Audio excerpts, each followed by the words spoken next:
Hello, everyone, and welcome to another episode of the EFL Fantasy Podcast. My name is Angus, My name is Dan. and we're coming to you to do a bit of a podcast ahead of Game Week 27. It's not really a Game Week 26 review because Game Week 26 was, the start of last week, and there's been FA Cup games since then, and a Carabao Cup game for Middlesbrough since then. So it's it's all there's limited point in talking about that. So we will do a little bit of a look ahead to game week 27, primarily through answering your questions, but we'll cover a couple of things first. But first things first, Dan, how are you? Yeah, I'm all right. Like I said, I've completely lost track of time. Yeah, I couldn't work out how long it had been since the last the game week. I just had a look at my team recently, and I know I got a red arrow, but yeah, I couldn't remember what transfers I made or yeah, anything. But yeah, it's good to get back into it. Obviously, quite a key weekend just gone with the FA Cups, and we'll go through what that means throughout the pod. yeah, absolutely. It was a bit strange, sort of thinking back to last game week, like you say. I guess and just dive straight into it. I I had an interesting game week with the various sort of absences, where I ended up with 9 players. Spence was out; he's obviously been sent back to Tottenham. Leif Davis was out. Steve Cook was out, and Famewo was out. So my only playing defender was Kyle Walker-Peters. He got me 4 points. I started O'Leary and goal, got me 4 points. I'd captained Dewsbury Hall, who didn't show up. Um, Vice captain Somerville, which was 18. I bought a Dozy, who didn't even make it to 30 minutes before getting injured. Um, Mavadidi 10, Azaz 11, Whitaker 13. Armstrong became my captain from emergency for 22 and Rutter 2. So it's a red arrow from, I think it was about 160th to 195th. But when I factor in, 9 players, one of which was a dozy, I'm actually sort of looking at it like it's not too bad, really, all in all. So, obviously it sounds bad, sort of at that stage, but yeah, I'm sort of feeling like I've probably got a couple of issues to deal with, but given what happened, particularly with Dewsbury Hall not starting, one playing defender, etc., feels like that could have gone a lot worse quite easily. So yeah, not too sort of displeased at this point. How did your sort of game week go? Yeah, so as I alluded, I got a red arrow as well. I got 87. I brought in Sammy Smodix and Fanewu for Bellingham and Kesler Hayden. So that sort of worked. I vice captains Sammy Smodix. He got 15. Somerville got 24, who was my captain. Johansson 3. Cannon came off the bench for 1. Walker Peters 4. Vestergaard, Ford, Mavadidi 10, Azaz 11, Rutter 2, Armstrong 11, Chaplin 2. And I think the key decision that's gone against me recently is keeping an Ipswich forward over Whitaker was a massive problem, really. It's a massive, massive swing. I'd probably be massively inside the top 100, whereas I'm currently 176. So, yeah, who would have thought back in Ipswich would go against me this season? Yeah, it's funny how these things work out. Um, but yeah, so not great game weeks, but it's sort of it almost in some ways because we've forgotten about it by the time the next one rolls around, it doesn't feel so bad. And as everyone knows, it was my favourite sort of game week that wasn't even a game week for Gaffr at the weekend, which is the first thing we're going to talk about, which is the game week 29 blank caused by the FA Cup fixtures. So I should say I had to clarify this at the weekend when I was sort of talking about it in terms of the certainty that the games were going to be postponed and weren't going to go into game week 30, which is this season. I think it's where possible. I don't think it's quite sort of set in stone, but it's where possible. They're trying to give 6 weeks notice for a fixture move, which obviously moved the games into the next set. Now, technically, for example, there's 2 games that have gone into game week 33 from the blank: Ipswich, Rotherham, and Southampton, that sounds Southampton right. Hull. Um, Southampton are playing Hull, so it would check out. I think it is that one. Technically, anything else that goes into that game week would now be less than 6 weeks. But I think it's sort of within that sort of almost margin for error. Some things have been slightly less than 6 weeks this season, but they try and get it as close to 6 weeks' notice as possible. So the fact that only 2 have gone in there and the others haven't doesn't mean that more won't go in there now.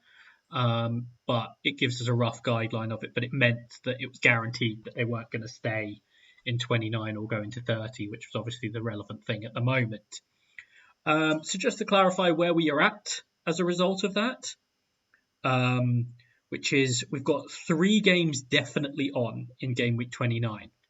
Those are Millwall Preston, QPR Huddersfield, and Sunderland Stoke. The remainder of the games are off, with the exception of 1 game, which is Birmingham against Middlesbrough, which is reliant on next week's replay between Birmingham and Hull. So depending on whether you want that game to blank or be included in 29, you can then decide based on that whether you're rooting for Birmingham or Hull in that game. So that's sort of what game week 29 currently looks like. I'm assuming a few more of the postponed games will go into game week 33. I think they're going to try and keep them together as much as possible. But it's left us in this situation, which obviously we've been talking about for a while over the blank. It is roughly in line with what I was predicting. I know Luke Irons put something out, and it was the 3 games that had a 50% or better likelihood of staying are the ones that have. It's a very colourful spreadsheet. Yeah. So it's not necessarily a surprise, but it does sort of now give us a clearer picture of what will happen. So I guess firstly, what are your thoughts just about what we've ended up with in 29? Um, well, I was looking through my team, and I think I only have one player, and that is Cannon from QPR. So, um, first of all, I'm not massively set up to have it. I don't even have Jack Clark, which is obviously the highly owned player that people will have. Um, I do have one boost left. I think you're in a similar Yeah. position. So, um, with not likely to be any more doubles now, it's looking like an underhaul strategy could be in play. Um, I'm guessing you could build to maybe like 7 or 8 players, and then something like that if you wanted to. But any idea of what you're going to do, Angus? Or I'm probably going to underhaul. I know it's what a lot of yeah, people have decided they're going to do. It's something that I had actually built into my strategy a little while ago when I'd sort of identified how this game week would look. It was partially why I yeah, ended up predicting how I thought it would go, because it enabled me to get a rough idea. Um, I think it's an interesting one with people, particularly if they have one boost left, depending on what boosts they have and haven't played. Like, I know there are some people, for example, who haven't played Budget Buster. I would suggest that playing Budget Buster is more important than Game Week 29. Like, yeah, that's true. um, I think it's a no-brainer for me. I think Follow the Leader is a little bit closer, because Follow the Leader, I mean, we've seen some disappointing results. I think both of us didn't necessarily have the best followed the leader game weeks. Some other people have had massive game weeks, so that I would still probably play that rather than underhauling. I think beyond that, with something like a Jeepers Keepers or a Midfield Dynamos, it depends how comfortable you are with being able to get to, say, like 7 players for game week 29 Yeah, and then playing that boost. So I think it becomes a bit more team dependent at that point, I think. But for me, I'm in a similar boat to you. I don't have Jack Clark either, so it's sort of a bit of well, it pushes me in a particular direction, I guess is the best way of putting it. yeah, Um, but like I say, I had sort of accounted for this a bit, so I roughly knew what I was looking to do. Um, that's obviously the main thing in terms of that people are thinking about. The other thing that's sort of kicked off is obviously it's the 10th of January, which means it's transfer window time. Um, so uh, I guess you can take this whichever way you want, Dan, whether it's just running through key transfers or just picking out some transfers that jumped out to you. I think maybe just maybe two or three that I liked Yeah, so far. Guessing the main one is Finazaz, who has gone from Plymouth, who was on loan from Villa, and he's been brought for I think it's just over 2 million by Middlesbrough. yeah, I think it's Um, 2.5 in the end. yeah, something. Yeah, I think that's the main one, especially with how cheap he is, what sort of player he is. Um, Probably a player that Borough could use at this moment. So yeah, we've seen him. He's becoming more and more important throughout the season, more of a asset. I've had him for 4 or 5 game weeks now. He's done brilliant for me. So if he continues that form for Middlesbrough, he's going to be a very very good asset. Um, I'm going to mention Sarmiento, who's gone from he got recalled from Brighton. He's been at West Brom. He's gone on loan to Ipswich, which I think Ipswich will probably get more use out of Sarmiento. Corberan's a more structured sort of player, and I think Sarmiento probably needs to be a bit more of a maverick, and I think this Ipswich team will allow that. Obviously, because he's been priced as a West Brom asset, he's massively. I'm not saying he is expensive for an Ipswich maybe attacking player, but when you compare him to the rest of them, um, he's a good. I'm just trying to find his price. I've gone on to Ipswich and he's not there yet. Um, he's 7.8 million, and where you can get Ipswich players for 6.5, I'm not sure he's going to be an asset in the game, but I think it could be a player that helps Ipswich maybe get promotion. Um, and I'm going to mention Luke Ayling today. I know we there's a joke we don't think he's great defensively, and he's probably not. But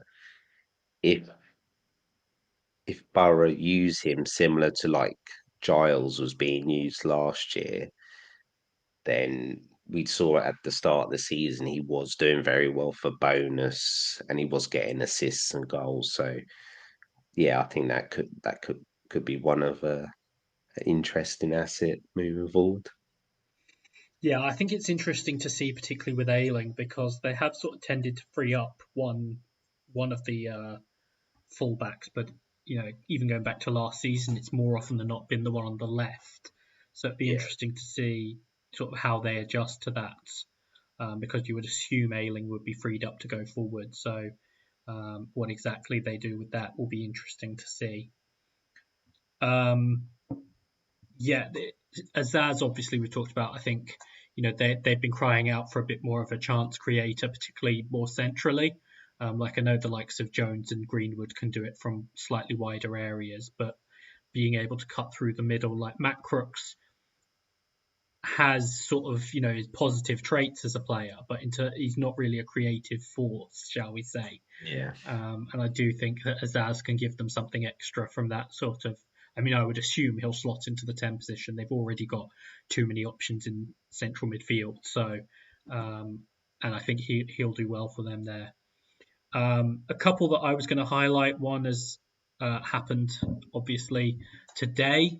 Fabio Carvalho on loan to Hull. So obviously for those people who were playing a couple of years ago, it's probably one of my best sort of picks. I picked him out like before the season, but he was playing obviously for Fulham in the 10 position. I think that's part of the reason he's struggled at Liverpool, is it's not really a position they play with in terms of a 10, which is definitely where he's best. I think he probably made a bit of a too big a move too early. Whether he's up to that quite that level or whether he could be, I don't know. But we've seen him be very good in the Championship, and I think in that whole team, they've been crying out for another sort of attacking player to take on some of the load. Like when Philogene was in the team, so much of it was get the ball to Philogene and he'll make something happen. And a lot of the time he did. But it's nice to have that secondary player who can take on some of that, particularly who's another high quality player. Like there was talk about. I think really he's gone to Hull over particularly Southampton because of guaranteed minutes. Um, and I think that's obviously something that Hull can offer in a way that Southampton probably couldn't. But he's all the reporting was he spoke to Rossini and he was impressed. He spoke to Tyler Morton, who obviously he knew from Liverpool, was very impressed. I think he also spoke to Jean-Michel Seri, who he knew from Fulham. So I think it's a situation that he should be able to settle into quite quickly with players he knows and everything. So and he also knows Cyrus Christie, but I'm not expecting to see much of Cyrus Christie. So, but I think that could be a really good move for them. Particularly like I say, I think he'll play more. I think he'll play centrally, but just in terms of having another creative outlet in the attack. And I was just trying to think of the sort of other players that where it sort of happened, because I knew I had another one that I liked. Oh yeah, so there's two that I like, both slightly lower key, but I think can actually make big differences for teams. One of them is Ashley Phillips to Plymouth. He's Yeah. obviously coming on loan from Tottenham.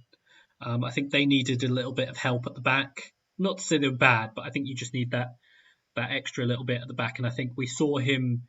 Obviously, he didn't play a lot for Blackburn, but he did. Like you could see, he had something about him, and obviously that's why Tottenham went and sort of got him. But I think him going on a loan to a team like Plymouth could actually be sort of beneficial for everyone. And I think he could really help them. It's not necessarily going to make a huge difference for Gaffr, although I think, for example, if you have someone like a Connor Hazard, it might be a little bit better, just improving that defence in front of him.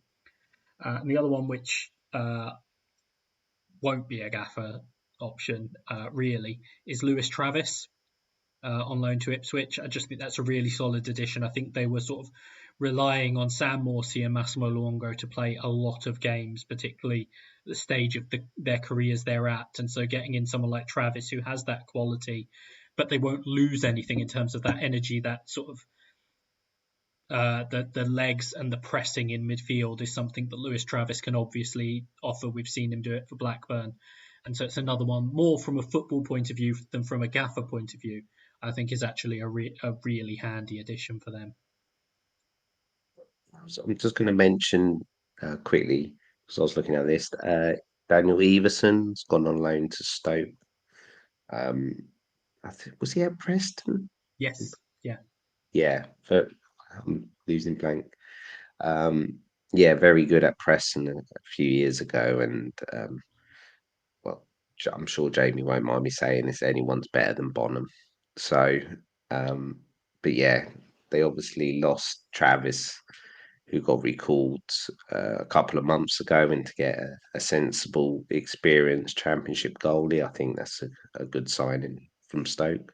Yeah, I think that they were obviously unfortunate. They were left hanging a little bit by Travers getting recalled by Bournemouth, but I think they've acted quite quickly as well to get like you say, a very solid goalkeeper in there. So I think that will be a real positive for them. And Leicester couldn't afford to keep 5 goalkeepers around, so it makes sense that a couple of them leave. Yeah, there's a couple of young players, but it's tough to know exactly how they'll slot in, like Alex Matos, who's gone on loan to Huddersfield, um, sort of Ben Christine, who's gone on loan to Blackburn. Obviously, you think with some of these players coming in from Premier League clubs, you'd hope that they would sort of be offering something extra, but a lot of them are unknown quantities. So I'm not going to sort of pretend to know much about them. But yeah, I think that sort of covers the main sort of transfer stuff. There's obviously going to be plenty that happens in the next 3 weeks.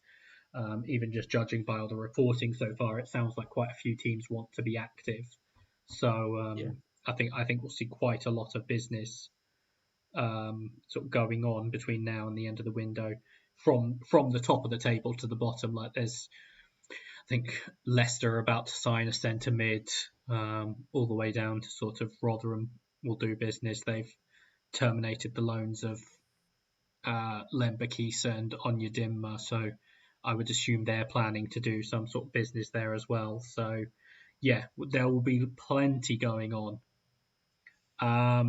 But yeah, so we'll cover sort of any important transfer business that happens, sort of almost as and when it does happen. Um, But the other thing that we're going to do, sort of in this podcast, just as sort of a quick thing almost, is we're just going to run through your questions. Obviously with the break, it's sort of like we don't necessarily have a lot of talking points ready to go. The main focus for people, but on the 10th of January is sort of the FA Cup blank and the transfers. So other than that, it's sort of just going through the questions that you guys sort of want us to answer. So that's sort of the main thing for us. So without further ado, we'll just sort of dive right in. I'm expecting particular trends in there. First question we got is from Notrag, who said, Happy New Year, chaps. Which Gaffr assets or teams do you each think will have the biggest change in fortunes, good or bad, in 2024? So this is the sort of question I like. And I saw it when it came in, and I haven't prepared for it at all. Really So seen it now.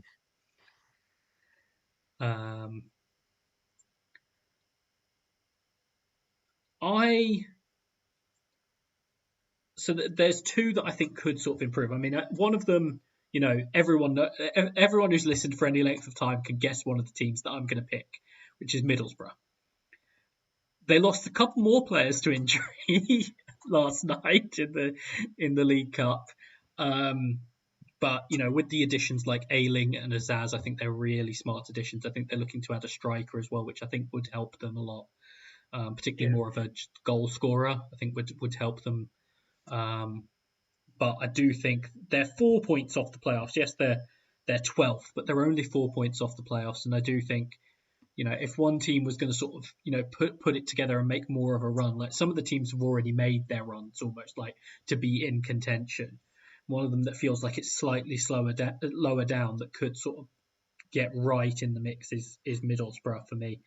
The other one that's a bit further down that I think it's just starting to come together for. What it means in terms of how good they are going forward, I'm not sure. But Millwall, we were worried at one point about Millwall. I think it feels like it's coming together under the new manager. And so I'm not necessarily saying they're going to push towards the playoffs, but we haven't really looked at Millwall the first half of the season. And I think they might actually come times now where we're actually looking at Millwall players. not least game week Well, 29, but yeah. but I do think as part of it, they will be a team we're looking at as being a bit more viable, I think. So I feel bad because they've actually climbed up to eighth now, but I've been very big on Coventry Yeah, the last few weeks. I think we're starting to see them click with the new formation, Sakamoto and O'Hare. I know there's contract dispute with O'Hare because he's in his last year, but um, if they keep those two players fit and sign a couple more in, I think they'll get in the playoffs. I think. I'm looking forward to maybe owning one of those two midfielders to start with. Um, I'm going to mention Swansea. I'm not sure how this is going to go, but I think it became obvious that the manager wasn't suited. The previous manager wasn't suited to Swansea.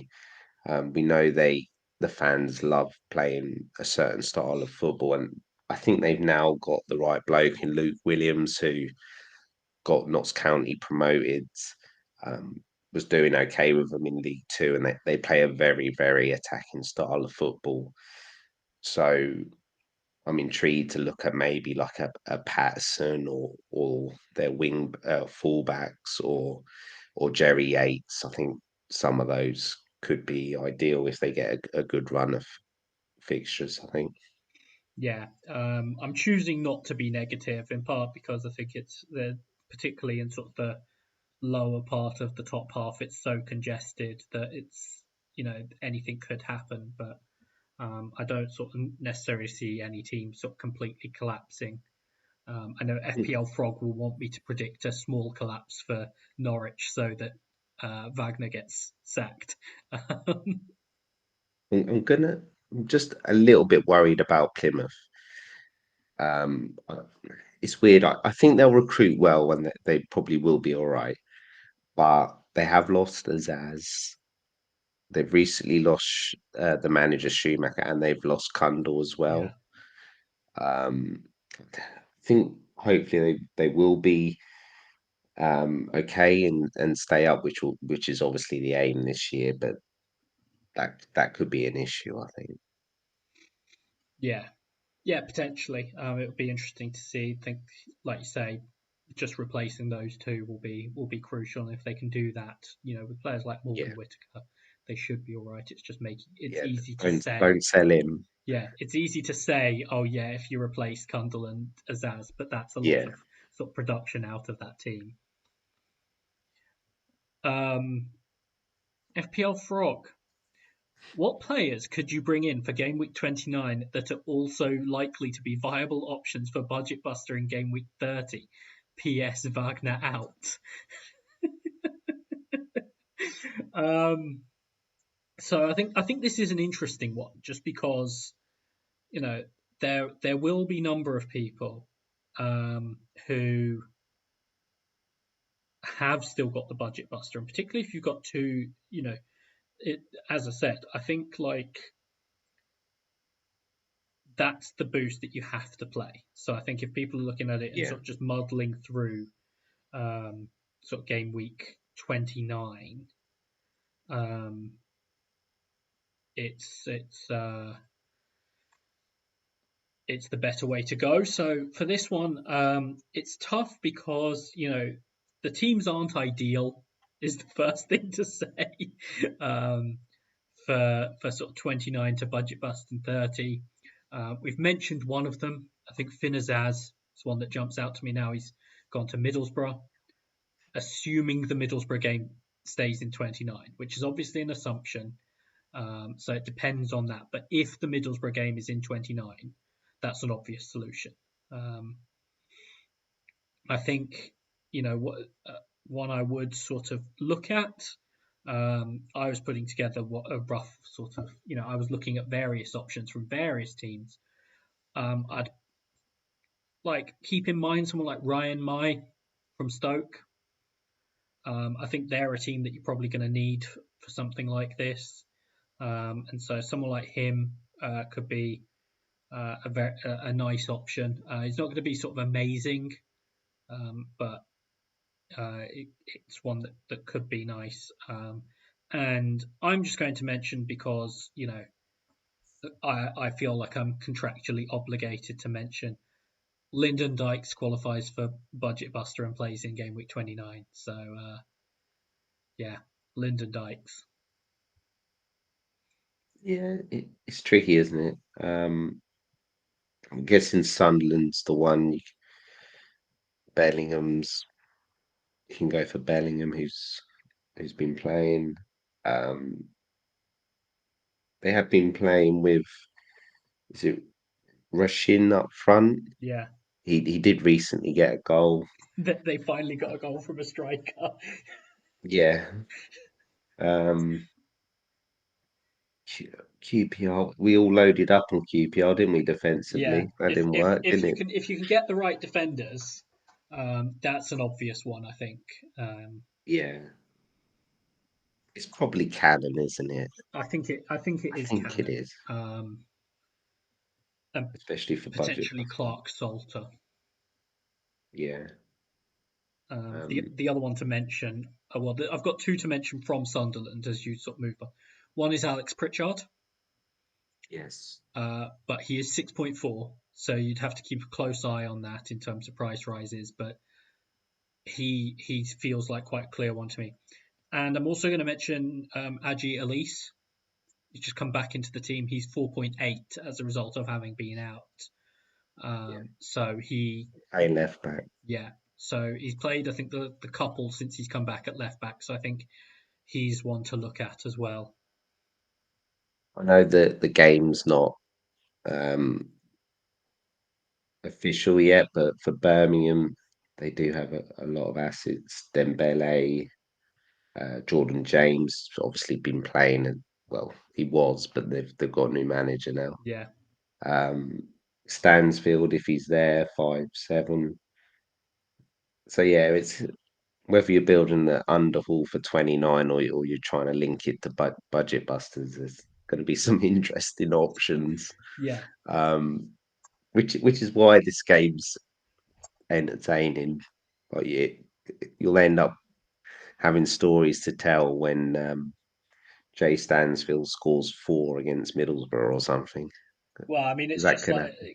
you say, oh yeah, Birmingham players, you don't want them, but of course because they play Middlesbrough in 29, or if it goes ahead, and West Brom away in 30.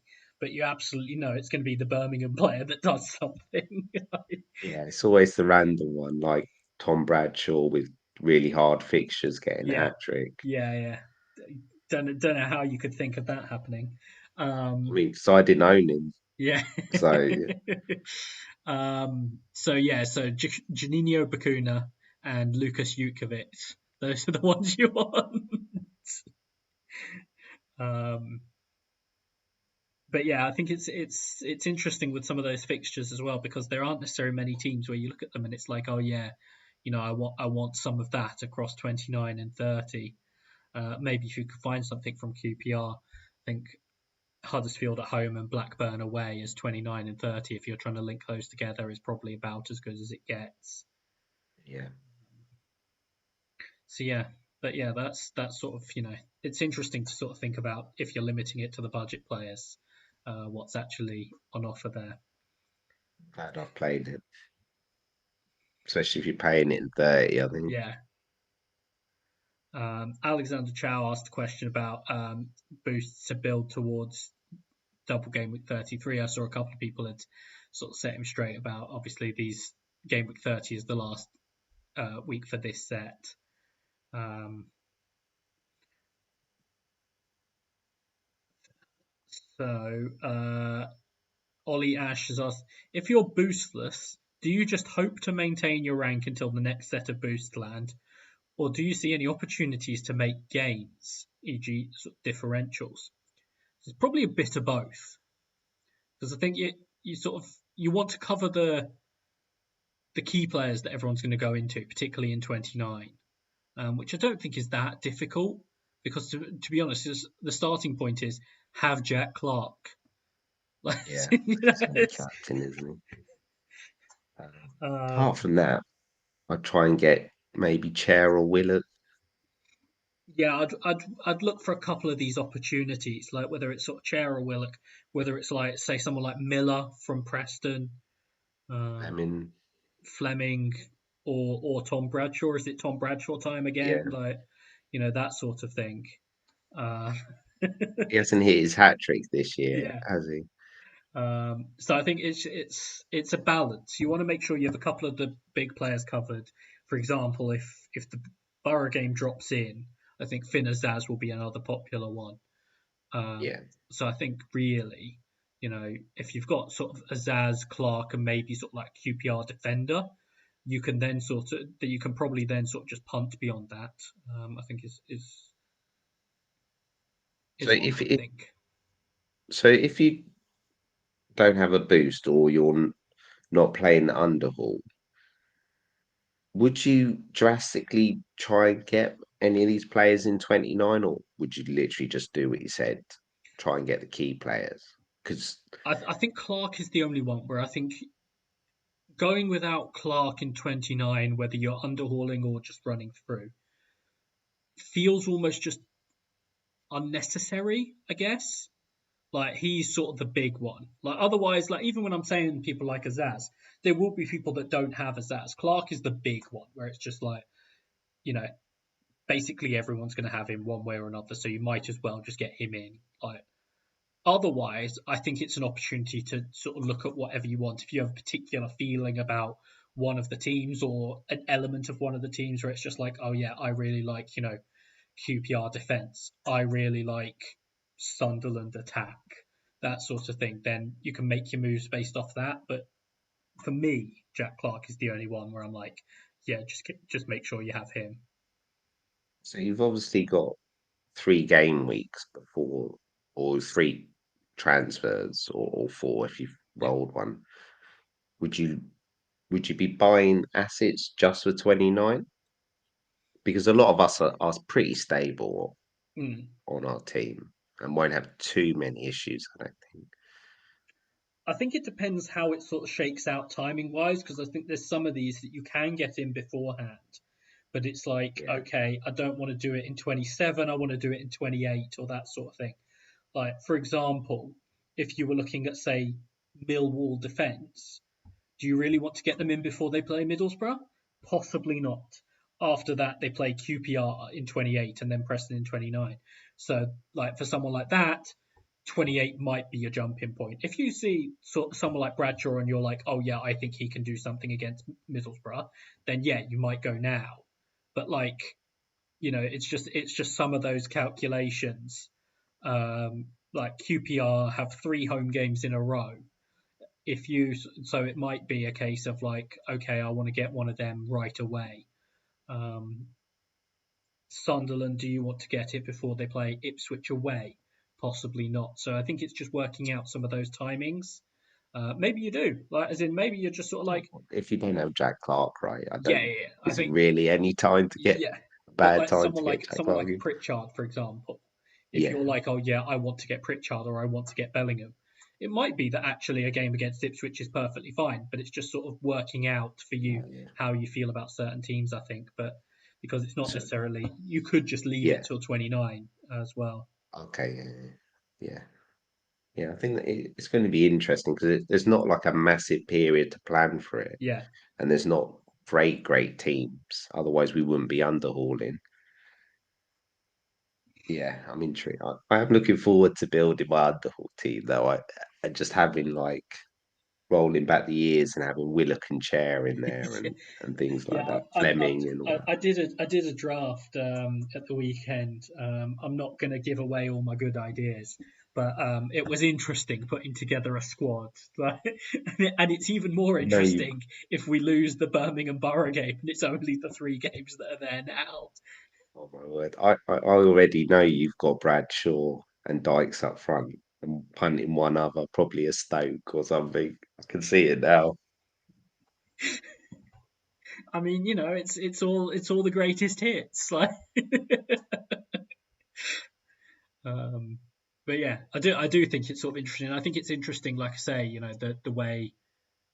People who aren't underhauling approach it, and I don't think that's necessarily a bad thing. I think that you can sort of cover it off. There's no guarantee that underhaul is going to be amazing, so I think it's not necessarily a problem, but it's interesting to see how people approach that. Do you go really safe? Do you actually try and sort of chase those real sort of upside plays? It's interesting. Bears FPL has asked, with 2 boosts remaining, they've only used Jeepers Keepers and no players currently playing in game week 29. Is it as simple as follow the leader in game week 27 or 28, followed by underhaul in game week 29? Based on what we said so far, I don't see a mention of Budget Buster there, which I'm not sure, obviously, how well sort of set up you are for it now. That's obviously the one that I would sort of say always, like, even if you get to it on like 7 players, it's worth it. Yeah. So if you wanted, like, depending on the moves you can make, if you wanted to do something like play follow the leader in 27 and then just try and get to like Budget Buster for 30 and just sort of get through 29, that might be the way to go. If you're miles away from Budget Buster and you're just like, I can't do it or whatever, then maybe you do something else. But I think it's probably worth it even if you can get to about 7. Yeah, I agree with that. Non-stop FPLs. General plan for the blank game week: transfers to minimize players for that week, to maximize players for that week, or just suck it up. So obviously we've said we're both planning to underhaul, but I do think both of those are valid options. Whether it's transfers to just try and maximize coverage, or just take the hit. Like you could just say, I don't want to sell all my sort of players from these teams that are blanking. I'm gonna just have 5 players and like I think 5, as long as you got like Jack Clark, yeah. that's basically it. Like if you take the approach like, oh yeah, actually I would rather not sell my Leicester or Southampton or Ipswich or whatever. I don't think it's necessarily a bad idea to say I've got 5 players. I'm just gonna like run through with those 5 players. Whatever happens, happens. I think Yeah. that's also fine.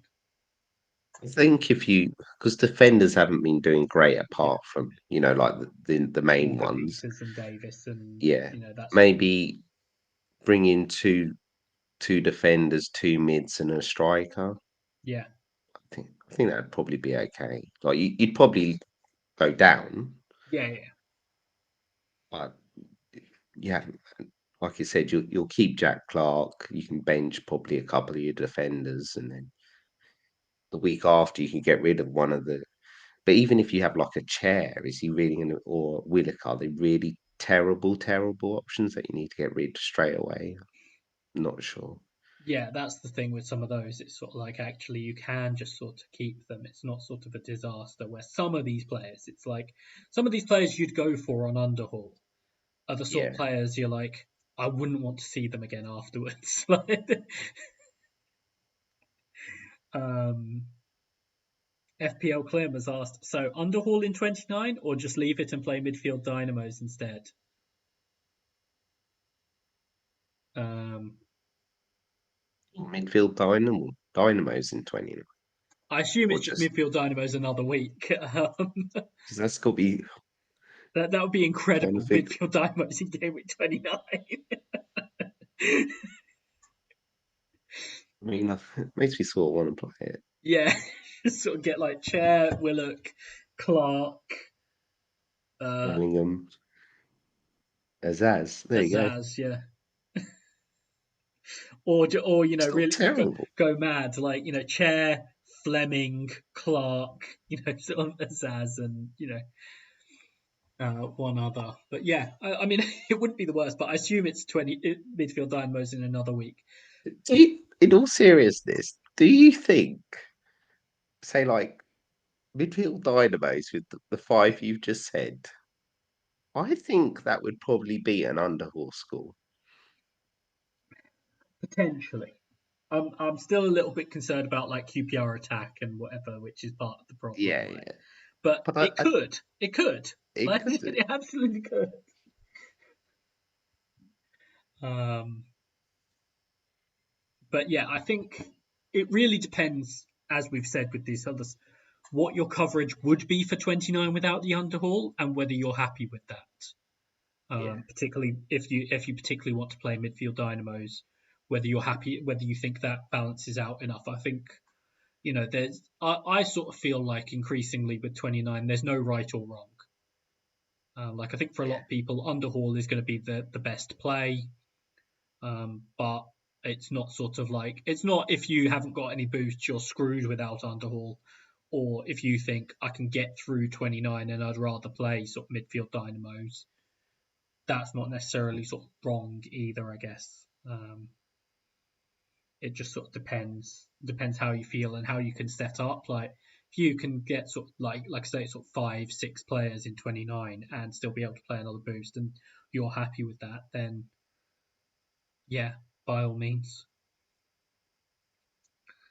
Uh, Beans piece said general thoughts on Dean Garner as a long-term hold. Move back to Philogene when fit. Well, Dean Garner's at AFCON. Is the slight issue here. So Dean Garner has gone to AFCON. As in he's already gone out there. So he will be gone. Philogene is expected to be back at the end of January. So you're probably going to have to fill the gap with someone else in the meantime. I think at that price there are plenty of players around, but it is sort of a situation where you're probably going to have to sell, even if you want to ultimately go to Philogene. Um, I think we all know that I'm a bit biased on this or have a lot of thoughts. So I'm going to go to Dan first with this one from AD Talk, which is best borough assets. Says if he Yeah. comes in and starts playing, he's for the price. Um, it's hard. Who's fit? Ailing? Um, I had Jones. He didn't do much until I benched him, and then he got 2 goals and that assist or something. Um, I know you like Greenwood, don't you, Angus? Yeah, and I think there's a little bit of a benefit with him in terms of set pieces as well. So I think, but I mean, I would still advise to go with Isaiah Jones. I just, I think he's playing well at the moment as well. I actually Yeah. think someone like Azaz could be good for him as well. So I'd probably look at him, Azaz, like you say. Um, it's tough. I'd like to see how they work defensively. It pains me, but Luke Ayling could be an option, but I'd need to see how it works. What Um, about Glover? Because he's been doing quite well. He didn't go, obviously, he's not part of the Australian yeah, squad, and he's 4.4, so so I think Dieng's that's out. another one for the moment. If you're comfortable with you're probably booking in another goalkeeper transfer in a few weeks, the only thing I'm not sure on with him is Seny Dieng is pulled out of the Senegal squad with injury. I'm not sure that means he'll be out for the whole time he would have been at AFCON, particularly because Yeah, he's a backup. Like he's not the starter for Senegal. It might have been that they were like, actually, let's just get a replacement in who's going to be fit right away. Where, for example, Dieng might only be out for 2 games and then be back. So that's the yeah. one concern I have with Glover is what if Dieng is back sooner than he would have been? I wouldn't say Dieng's been amazing this year for Borough. Is there a possibility that Glover just becomes number one? Um, it's possible, but from what I've seen, I Yeah, think the expectation is once Dieng is fit, he'll go back in goal. yeah, Um, that's good because I've got Dieng. so that's the sort of thing that would put me off Glover slightly, just because if we get something that's like, oh yeah, Dieng is going to be out for like 6 weeks or whatever, then I think Glover does actually become a good option. But otherwise, I think it's a little bit tough. And the other one that's worth mentioning at the moment is Josh Coburn. Appears to be the only fit striker at the club, so he could be an option at the moment.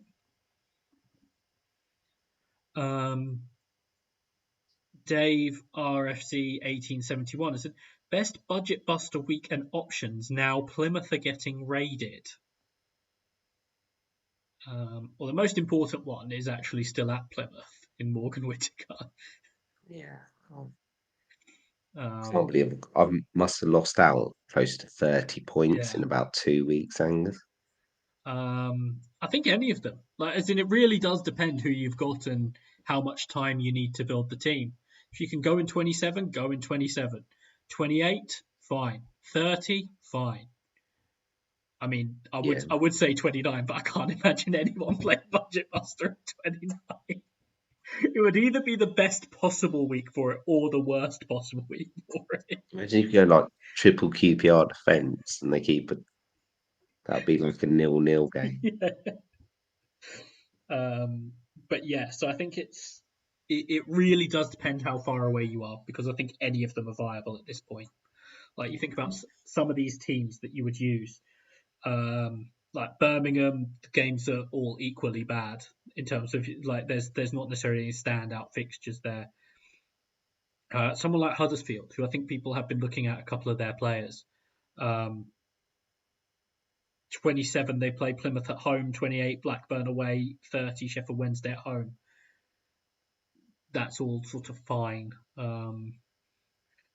Plymouth, Huddersfield away in 27, Cardiff home in 28, Swansea away in 30. Like, there's a lot of these teams where it's just sort of like, actually, it's sort of equal. It almost just depends which specific teams you're going to use, I think.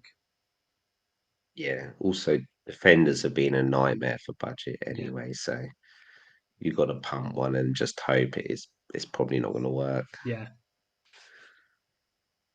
Um, and then we finish off with FPLJT, who's actually asked two questions here. Um, So it's thanks for the great pots. Currently have one boost remaining, 6 budget buster eligible players, but only 2 for blank game week 29. Also has 2 free transfers for game week 27. I think I need to forget budget buster and just underhaul in 29, particularly as I want everyone I sell back for 33. Or is 8 to 9 budget buster players and 7 or 8 in 29 worth it? That sounds great. Yeah. If you could play Budget Buster with 8 or 9 and then still have decent coverage for 29, that sounds ideal, really. Yeah, I think you'd probably do really well with that as well. Yeah, I mean, I sort of say, obviously, it's different. It's difficult. I mean, I'm not sort of saying, oh yeah, I'm amazing, although I did amazingly on the Budget Buster, but like using Game Week rank 1 isn't necessarily sort of like representative. But there were a few people that week who got over 200 with sort of 8 or 9 budget players. So I think it shows it can be done. It's not just a one-off. Like, I think there were 4 or 5 people who got over 200 with literally with 8 or 9. So I think it shows what the upside is there, which an underhaul, particularly as a contrast, just doesn't have that. So I'd probably be looking at that. And they also ask about whether we expect transfers to be updated before the deadline or in terms of on the site. That's the hope, but we're Set list. we're not in control of that, so we can't sort of say for certain. But that is the hope. I was saying to Dan earlier in the week that I keep having to remind myself that Azaz has gone to Middlesbrough when I sort of look at my team.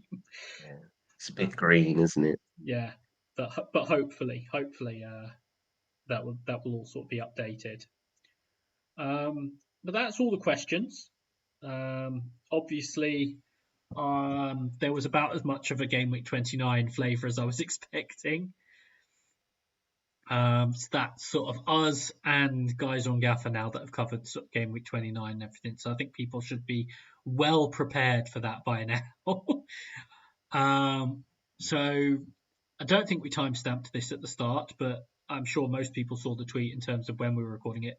But just to confirm, this is Wednesday night. It will be out Wednesday night. Deadline is Friday Friday. night, Friday evening. Yeah. Hull Norwich, although I won't be watching it, unfortunately. I'm watching Burnley Luton, which they've moved.